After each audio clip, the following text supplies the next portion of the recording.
It's time for the Phil Ferguson Show, only on Secular Media Network.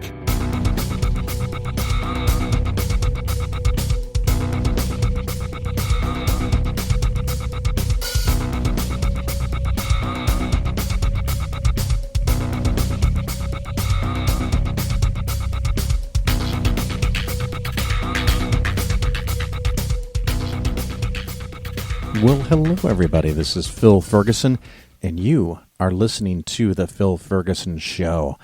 I'm in the mood for something different, so I'm hoping you are too. Most of our show is going to be about the Hard Rock Atheist Band called Monster on Sunday. They were kind enough to call in, and unfortunately, their mics cut out a little bit, but I think you'll get almost everything they say. And thankfully, I've got 3 of their songs to play during and right after their segment. So you are going to enjoy that. And of course, you can go check out their album and maybe send them some money to get the second album done. But before we get into that, I want to talk a little about investing and the markets and Trump. I covered this some in last show, and my position stands. The first piece of advice, do not panic. I have, thankfully, very few of my clients have gotten too worried, but a few have contacted me, so I thought maybe more listeners might be thinking about this and wondering what to do. The thing is that I do long-term investing. I don't do short-term, quick and rapid changes in portfolios, so I'm not the one to ask. I don't know what will happen in the future. I just know what has happened in the past, and historically, if you try to time the market, it doesn't work. Sure, it could work from time to time, but it can also not work, and you can't just be 50-50. You have to be right more often than not. As an example, right before the election, I had one client that insisted that we put everything in cash because they were sure Trump was going to win. Well, scary as it is, they were right. Trump won. But bizarrely, the market's up 3 to 5 to 6%, depending on what you consider to be the market. But it's definitely up. The 2 days before the election was affected, I think, by the FBI Director Comey coming out and saying there actually is no problem with Hillary Clinton's emails. And the market went up for 2 days. And then after Trump got elected, the market continued to go up and has gone up even more since then.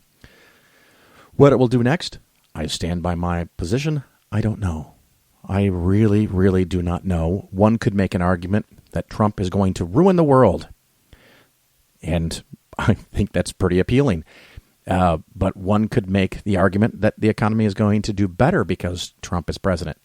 Not necessarily because of any skills that he has, but if corporate tax rates go down and corporations bring back money from overseas temporarily, that could increase market performance. And remember, a lot of people voted for Trump. If they are now happier about the direction of the country, whatever the fuck that means, and they act on that by spending more money, we could get some economic stimulus. I'm not saying that's what's going to happen, but remember, most of my listeners, you, like me, probably live in a bubble. My Facebook feed is alight with people freaking out about Trump, and I think they should be. We have some very serious concerns ahead of us, and we all need to fight to make sure that people don't lose their rights, that LGBTQ friends of ours aren't discriminated against or beaten up or worse. We need to make sure that women can have access to medical care. We need to make sure all Americans can have access to medical care. I'm not a real big fan of throwing out millions upon millions of people that are productive members of our society because we don't have a cogent immigration policy. So there's a lot of things to be worried about, and you should be worried about them, and you should organize, and you should fight back. I just don't know how all of that is going to affect the market, and that's the focus of this topic. And it's one of those things I want to be very careful to make sure that when I say everything's going to be okay, or, well, likely in the long run is going to be okay, I'm talking about the U.S. stock market and international markets. I don't know which way they're going to go. Odds are, just like in the past, they're going to be okay.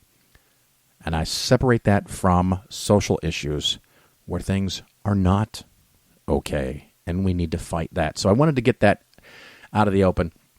I also had another client, regular listeners to the show, so he'll forgive me. I'm not going to mention his name, but called me up and wanted to take a generous chunk of his money and put it in gold. And I wanted to refresh people because I haven't talked about this lately, but in the very long run, and I'm talking about 200 years, and this comes from John Bogle, his book, Common Sense on Mutual Fund. If you invested $10,000 about 200 years ago in gold, 200 years later, your gold would be worth about $26,000. So 10,000 turned into 2,000. Boy, 10,000 turned into 26,000 in 200 years. If you had put it in a general bond portfolio, your 10,000 would have turned into $8 million. You could make wildly more money in the long run in boring bonds than you can in exciting gold, because gold fluctuates a lot. But in the end, it doesn't really go up much. Stocks, on the other hand, $10,000 200 years ago, you would have $5.6 billion. Now, of course, most of us aren't going to live 200 years, and so the questions are, what's going to happen or what has happened in the short run? And a couple things. If you just buy straight up gold, you have to hold it. You have to store it. You have to protect it. And of course, when you want to go sell it, you have to find someone who's willing to buy it.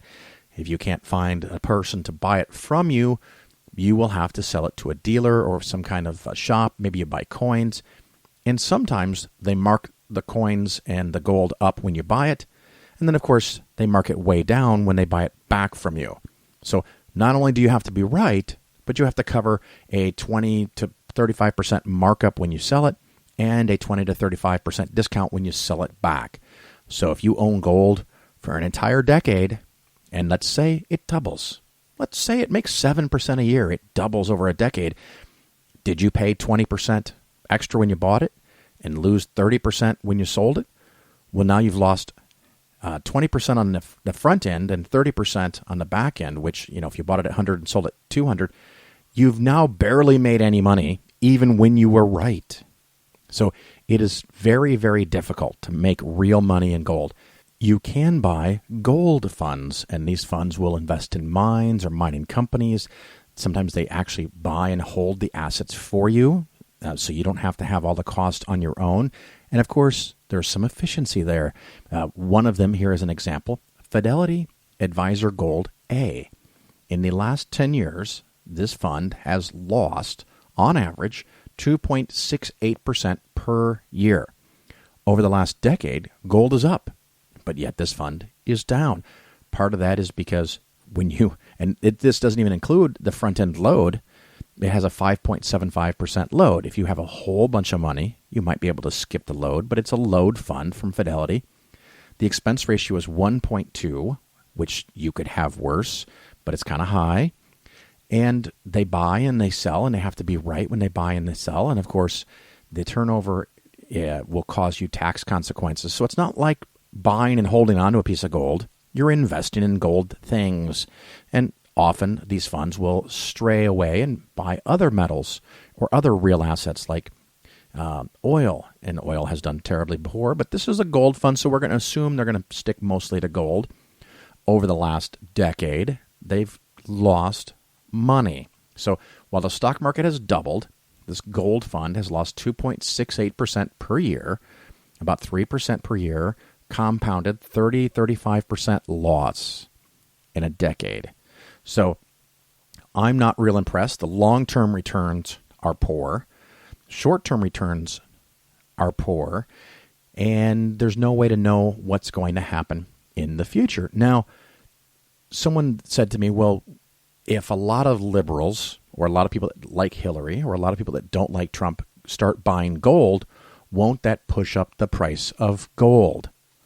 Well, if that's the only factor, well, of course, if more people want to buy it, it would probably go up. But as a sign, since Donald Trump was known to be the president-elect, gold as a item, as a price, has gone down about 10%. Why is that? I don't know. But let me make a conjecture, a guess, and it's not necessarily any better than any other guess, but it's to show you that you could be missing something. If a lot of people over the last decade, aka 8 years while Obama was president, thought that the Kenyan-born Muslim was going to ruin the United States and come for their guns, and they put a lot of money in gold, could that have helped driven up the price of gold? We all know Fox News and all the talking heads on the conservative side, Glenn Beck, and all these other people have had gold ads like crazy to promote the sales of gold. If those people, who are likely predominantly people who voted for Trump, now can rest assured that the black man is not coming for their guns and that America is going to be great again, do some of them now think there is not a reason to own gold? Do some of them sell their gold? Do some of them pull out of gold mutual funds? Will that cause a dramatic decrease in the value of gold? I think it's plausible, kind of like how Mythbusters, it's not busted, it's plausible. Is it likely? I don't know. Is it likely that it's going to go up? I don't know. But this is not the time to do anything dramatic. If you want to have 5 or 10% of your overall portfolio in the long run in gold, it's not a horrible idea. I'm not really enamored with it, but it sometimes goes up when the stock market goes down, and so you can make an argument that it's a different asset class. But the problem is, in the very long run, it doesn't return any more than inflation. And since 1971, when we came off the gold standard, it has not matched inflation. I think one of the single best marketing programs ever created is the idea that gold is a hedge against inflation. It's beautiful. It sounds good, and I don't like inflation. Inflation scares me. And in the United States in the 70s and in the early 80s, inflation was a real problem. Pretty much since then, it's not been a big deal. It's always important. But a hedge against inflation technically means that if you bought enough gold to buy a nice outfit, whether it's a suit or a dress or a pantsuit, whatever, 20, 30, 40, 50 years, it will still be able to buy that for you because it's not affected by inflation. It also means that it didn't do better than inflation. It's a hedge against inflation. So if you are really concerned that the country is going to go in the toilet, you might buy gold. If you think the world is going to have a financial collapse, you might buy gold. And who has been buying gold like crazy for the last 8 to 12 to 16 years? Hardcore conservatives who now have their dude in the office. And he's going to make, in their minds, America great again. Now, I think it's a dangerous precedent, and he probably is going to screw it all up. But if they're selling their gold, the price of gold will not go up. It will go down. I'm not predicting it. I'm just saying, think about that before you jump in and buy a whole bunch of gold. If you want to have a small part in your portfolio, fine. I can work with that. But don't get nutty. And, it's just slow and steady wins the race. Keep your head. Don't panic. As far as financial investments are going to be okay, it's probably going to be okay. And even if it's not, jumping out at the wrong time could cost you a lot of money. Now, as far as the social issues and people's rights, we have serious, very serious problems. So I wanted to make sure, again, that I emphasize those two different things. Okay, that rant went way longer than I expected. So we're going to do a little commercial break, and then we're going to talk to Monster on Sunday. You're listening to The Phil Ferguson Show.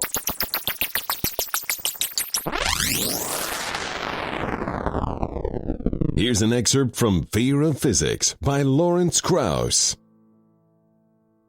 A physicist an engineer, and a psychologist are called in as consultants to a dairy farm whose production has been below par. Each is given time to inspect the details of the operation before making a report. The first to be called is the engineer, who states, "The size of the stalls for the cattle should be decreased.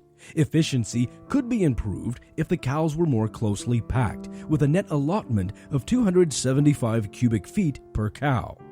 Also, the diameter of the milking tubes should be increased by 4% to allow for a greater average flow rate during the milking periods." The next to report is the psychologist, who proposes the inside of the barn should be painted green. This is a more mellow color than brown and should help induce greater milk flow. Also, more trees should be planted in the fields to add diversity to the scenery for the cattle during grazing to reduce boredom. Finally, the physicist is called upon.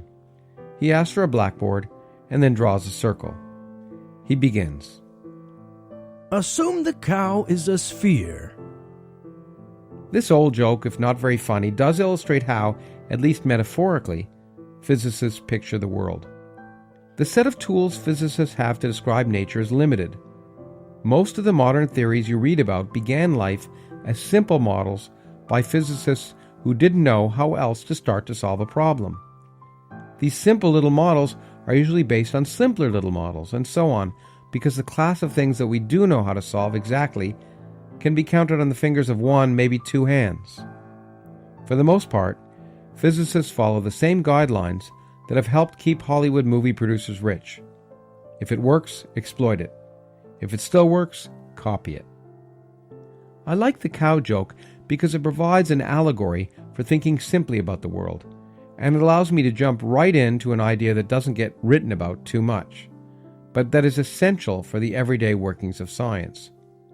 Before doing anything else, abstract out all irrelevant details. There are two operatives here, abstract and irrelevant. Getting rid of irrelevant details is the first step in building any model of the world, and we do it subconsciously from the moment we are born. Doing it consciously is another matter. Overcoming the natural desire not to throw out unnecessary information is probably the hardest and most important part of learning physics. In addition, what may be irrelevant in a given situation is not universal, but depends in most cases on what interests you. This leads us to the second operative word, abstraction. Of all the abstract thinking required in physics, probably the most challenging lies in choosing how to approach a problem. The mere description of movement along a straight line, the first major development in modern physics, required enough abstraction that it largely eluded some pretty impressive intellects until Galileo. Fear of Physics by Lawrence Krauss. Find this audiobook and many more at atheistaudiobooks.com. The facts you won't hear in church. You're listening to The Phil Ferguson Show on Secular Media Network.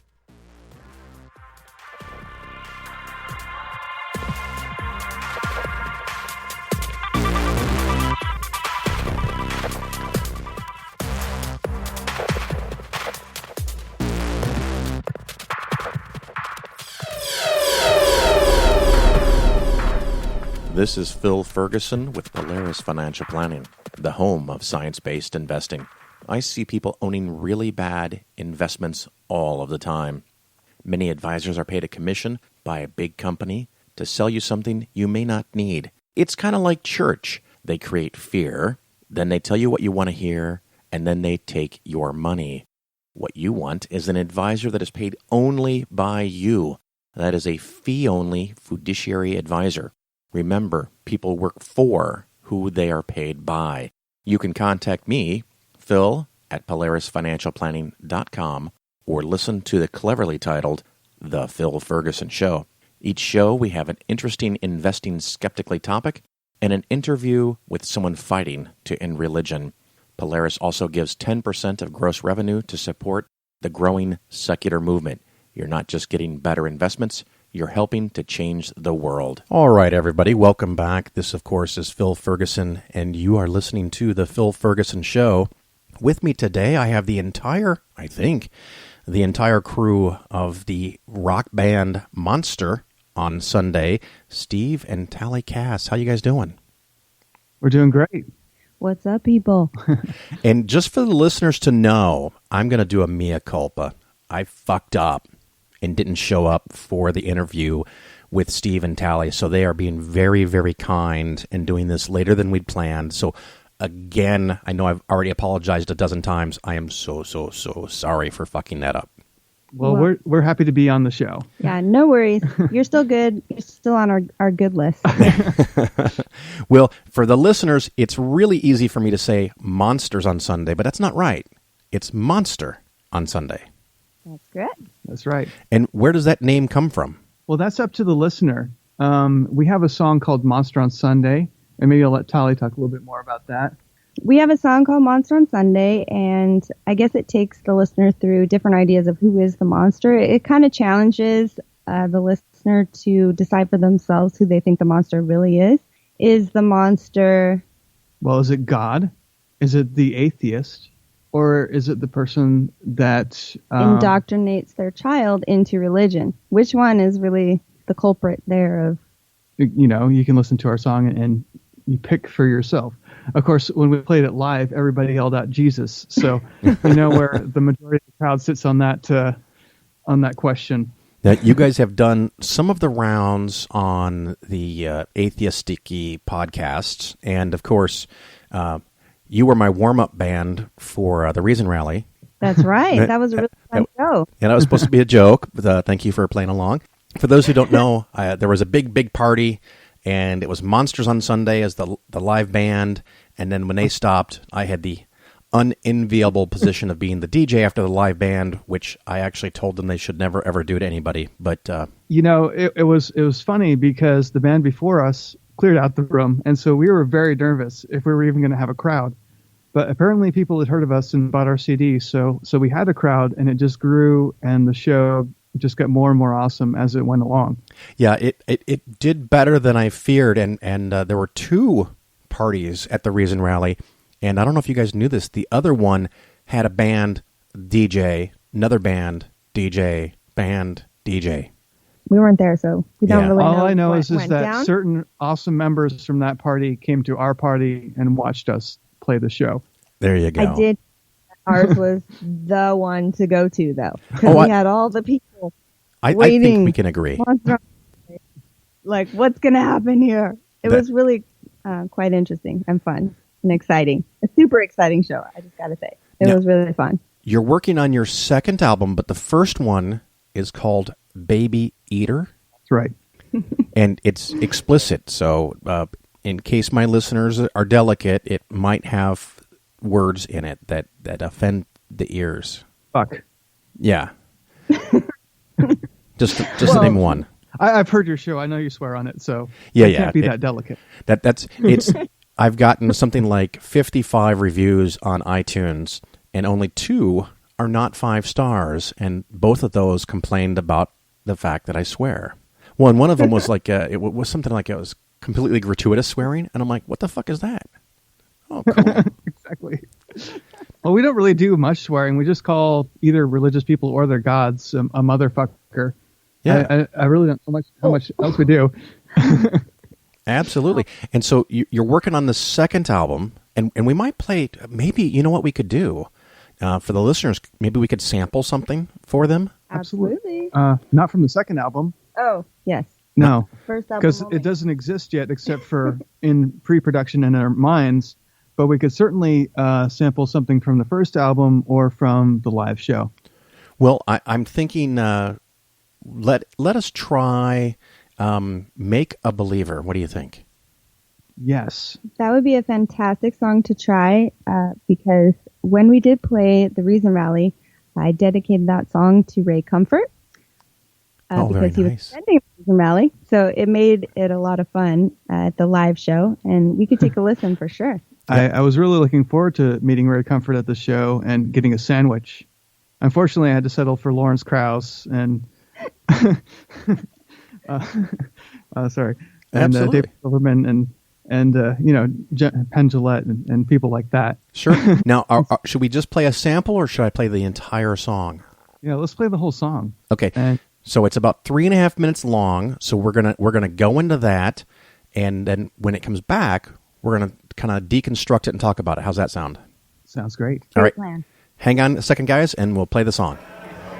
This next song is about peace, love, and humanism, and it's called Christian Terrorist.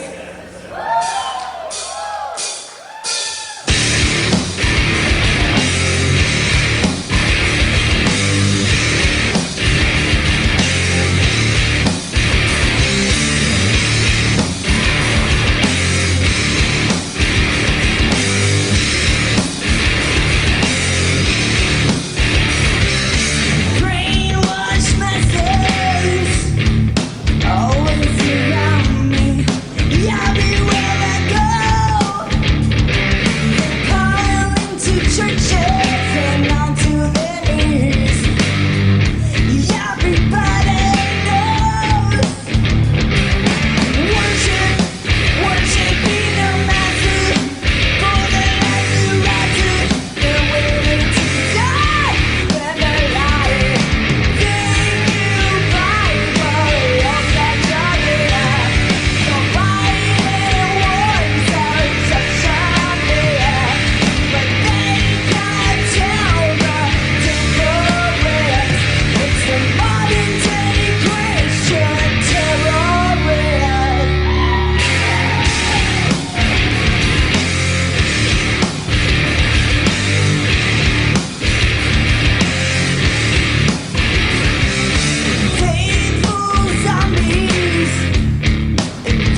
Well, all right. That was fantastic. What drove this song? What was the motivation behind that? I wrote that song with the idea of talking to somebody who's religious, and they like to say a lot of these ideas about trying to convert people like myself into religion. And I was kind of challenging them to make a believer out of me because, you know, I've read a lot of things in the Bible, and I was raised in religion like a lot of people out there who are now atheists. And I wanted to have a song that is just kind of a in your face, like, hey, make a believer out of me. I already know about your Bible. Do you have anything new? Because I've heard it all before. All your little stories that I've heard from the Bible and all your little apologetic stuff. That's all, you know, I've heard it and I think it's garbage. Give me something new. Do you got anything? It's just kind of like a in your face challenge. Kind of fun. So bring it. Yeah, bring it on. That's why I dedicated Ray Comfort, because it just made perfect sense. That is fantastic. Now, you said, we've talked about briefly, the second album. When does that do? Well, that depends on a number of factors. We are 8 songs into it, and I think we want to make it a 10-song album like the first one. That just 10's a nice round number.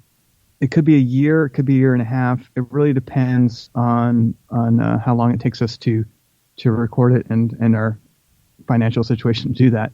So not for this Christmas? No. Definitely not. In fact, I don't know if we'll be ready to go into the recording studio before then. Yeah, probably.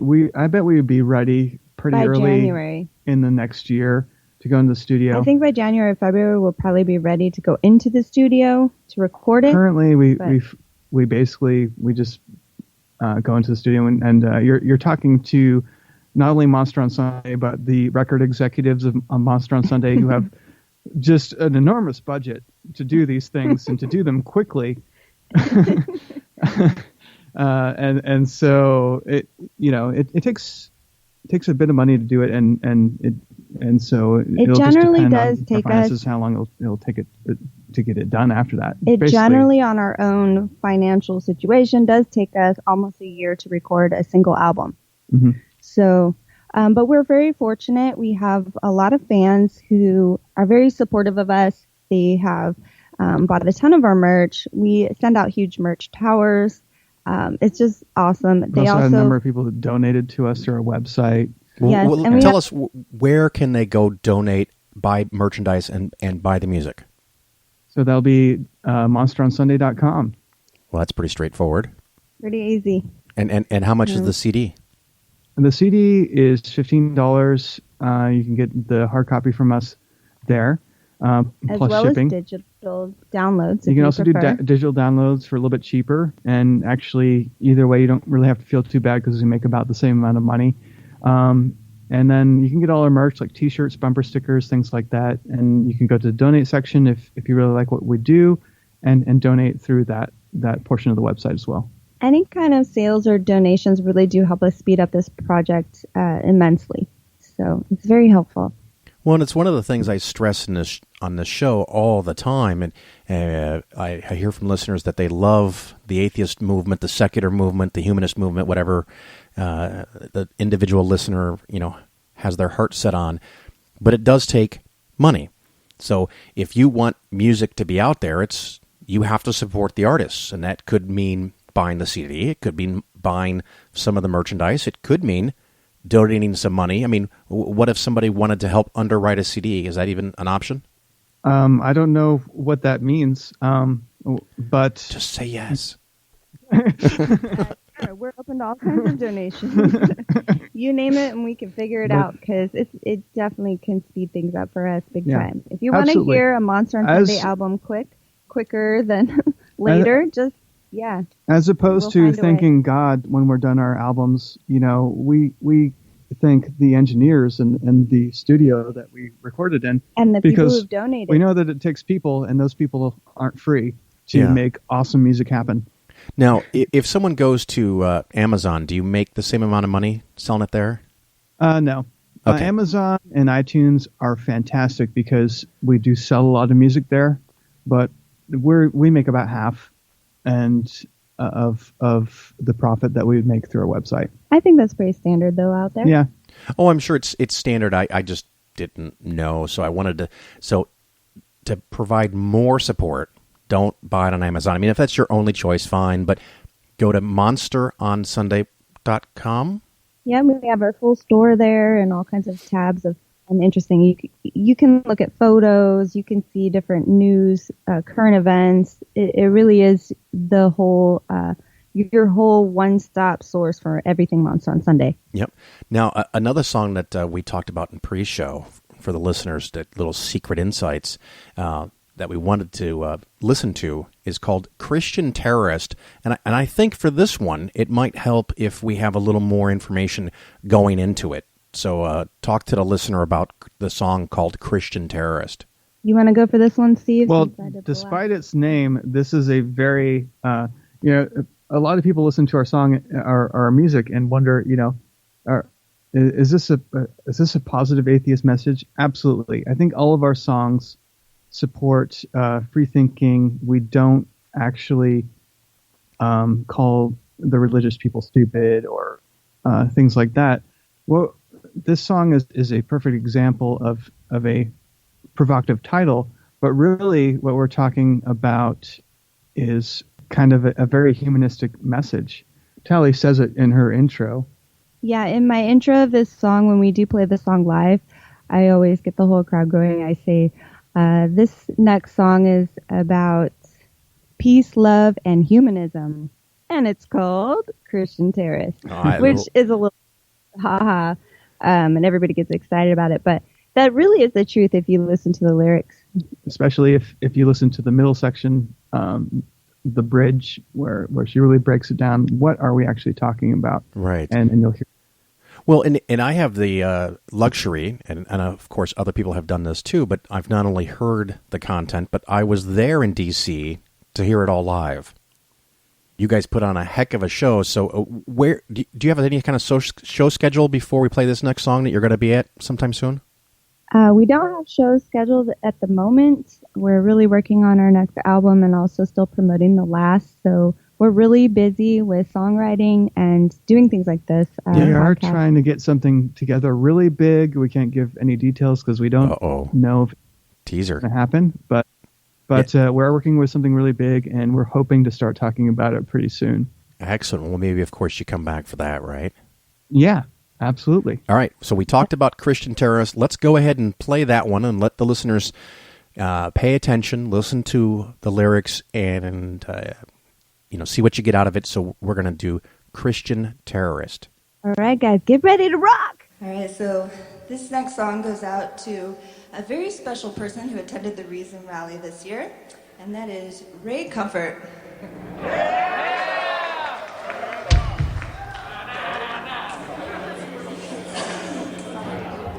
Make a believer out of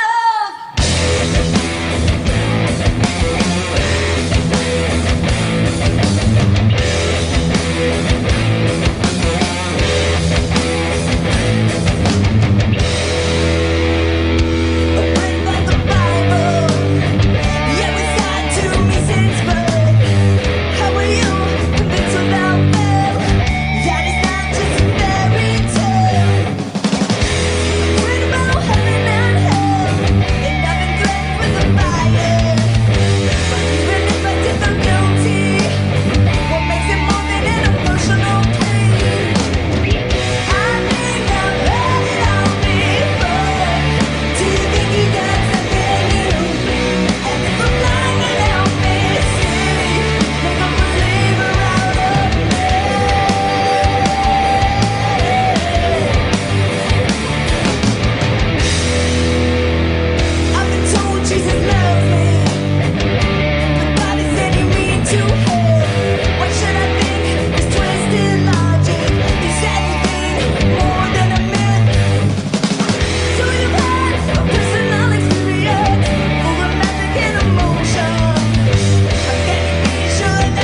right. That was Christian Terrorist. God, I feel like a DJ on the radio, you know. I haven't done that for a long time. I'm usually more a DJ and live DJ, but used to do the radio thing. The Christian Terrorist. And, of course, I'm looking at the titles here, and you have God is Dead, ? And that's 8 minutes of power. What's going on with that one?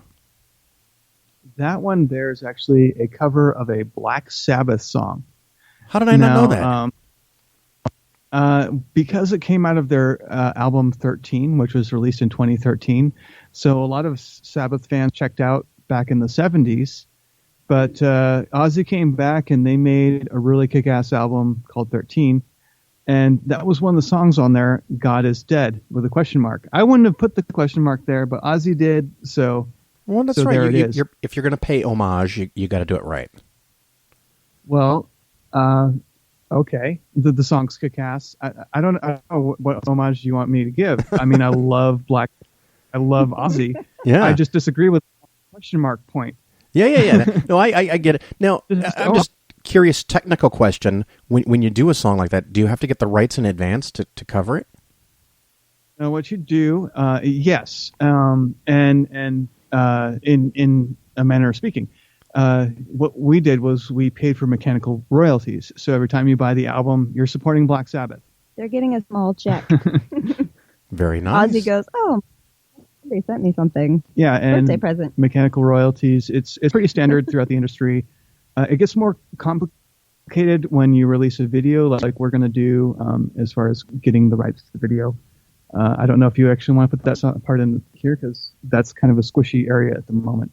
Basically, with YouTube, a lot of songs are already you can use it. You just don't get to collect the royalties or advertising fees, and it goes to Ozzy instead because you're using his intellectual property.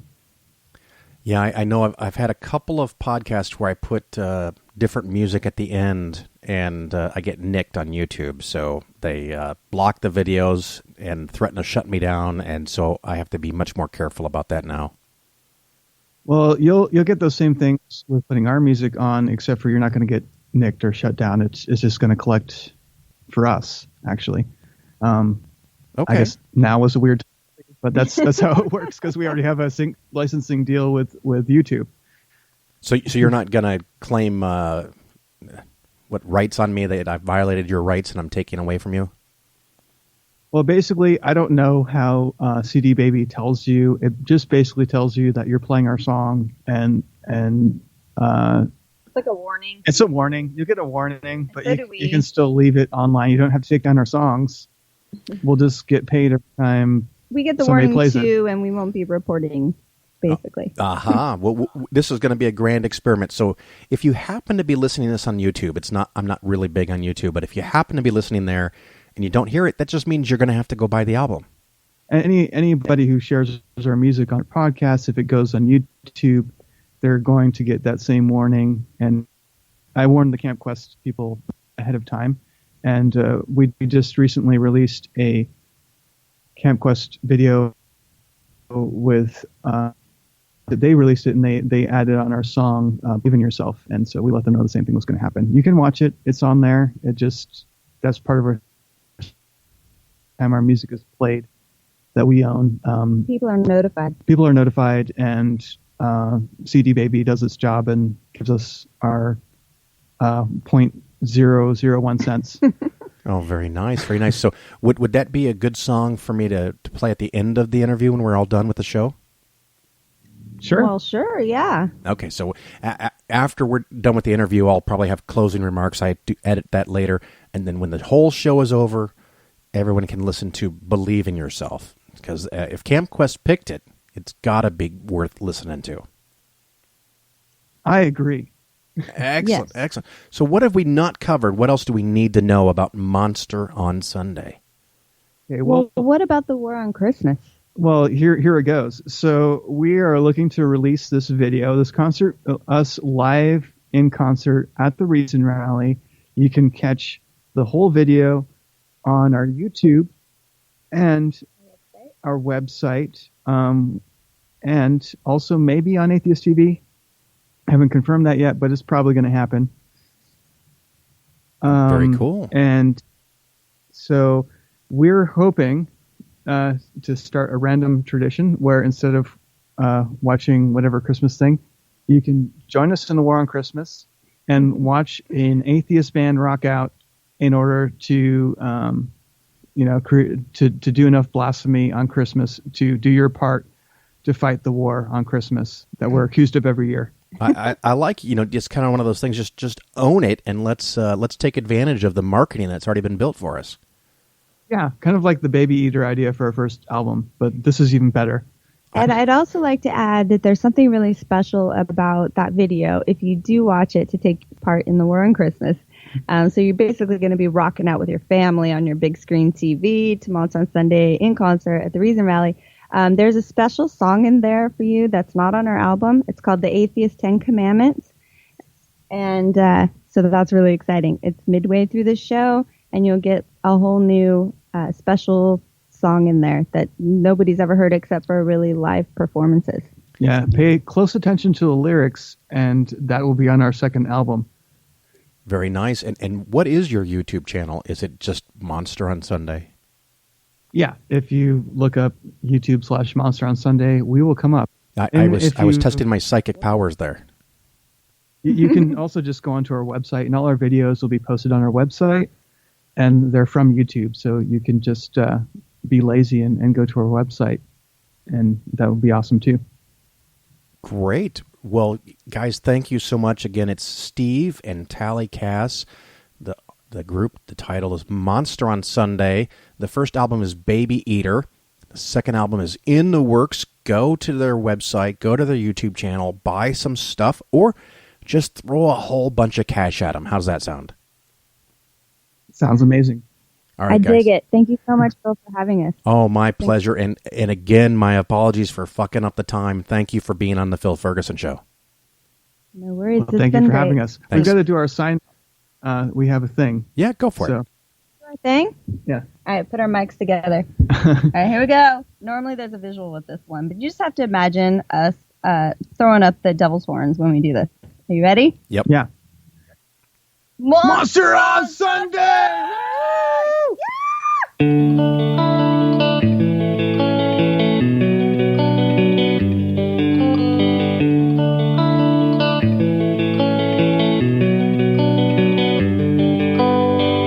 I'm at the age of finding myself.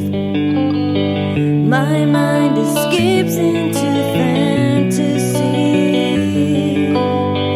I'm like a flower opening to light. Everything feels so right. Life is too short to waste it full of worry about what others think.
From this distant vantage point, the Earth might not seem of any particular interest.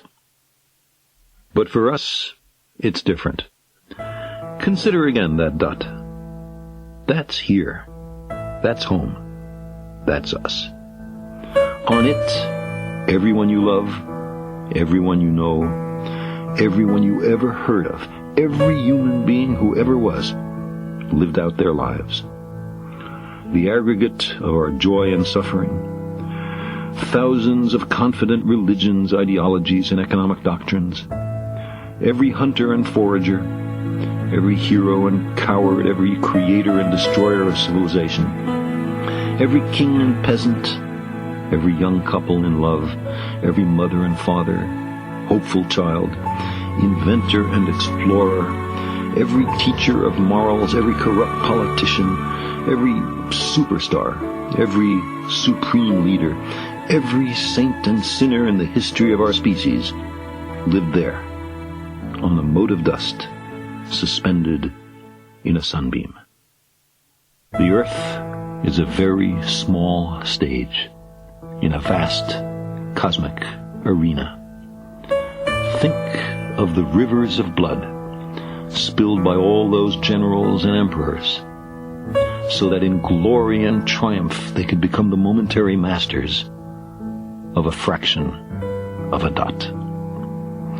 Think of the endless cruelties visited by the inhabitants of one corner of this pixel on the scarcely distinguishable inhabitants of some other corner. How frequent their misunderstandings, how eager they are to kill one another, how fervent their hatreds.